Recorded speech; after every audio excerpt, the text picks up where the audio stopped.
As he was leaving the temple, one of his disciples said to him, "Look, teacher! What massive stones! What magnificent buildings! Do you see all these great buildings?" Replied Jesus. "Not one stone here will be left on another, everyone will be thrown down." As Jesus was sitting on the Mount of Olives opposite the temple, Peter, James, John and Andrew asked him privately, "Tell us, when will these things happen? And what will be the sign that they are all about to be fulfilled?" Jesus said to them, "Watch out that no one deceives you. Many will come in my name, claiming, 'I am he,' and will deceive many. When you hear of wars and rumors of wars, do not be alarmed. Such things must happen, but the end is still to come.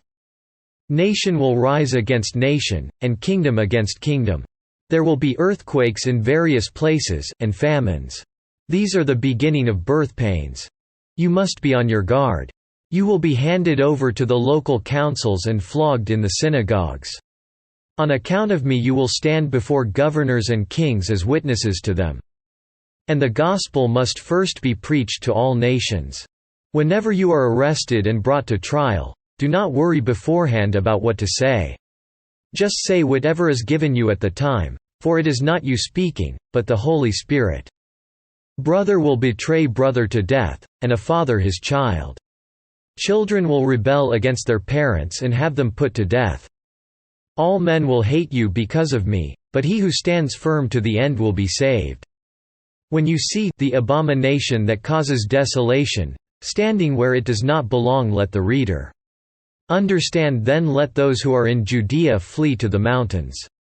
Let no one on the roof of his house go down or enter the house to take anything out. Let no one in the field go back to get his cloak. How dreadful it will be in those days for pregnant women and nursing mothers. Pray that this will not take place in winter. Because those will be days of distress unequaled from the beginning, when God created the world, until now and never to be equaled again. If the Lord had not cut short those days, no one would survive. But for the sake of the elect, whom he has chosen, he has shortened them. At that time if anyone says to you, 'Look, here is the Christ,' or, 'Look, there he is,' do not believe it. For false Christs and false prophets will appear and perform signs and miracles to deceive the elect if that were possible. So be on your guard, I have told you everything ahead of time. But in those days, following that distress, the sun will be darkened, and the moon will not give its light. The stars will fall from the sky, and the heavenly bodies will be shaken. At that time men will see the Son of Man coming in clouds with great power and glory. And he will send his angels and gather his elect from the four winds, from the ends of the earth to the ends of the heavens.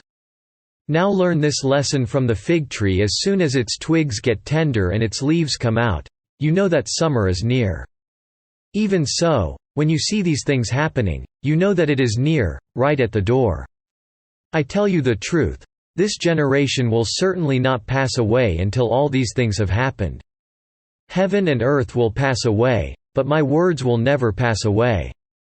No one knows about that day or hour, not even the angels in heaven, nor the Son, but only the Father. Be on guard. Be alert. You do not know when that time will come. It's like a man going away. He leaves his house and puts his servants in charge, each with his assigned task, and tells the one at the door to keep watch. Therefore keep watch, because you do not know when the owner of the house will come back, whether in the evening, or at midnight, or when the rooster crows, or at dawn. If he comes suddenly, do not let him find you sleeping. What I say to you, I say to everyone: watch.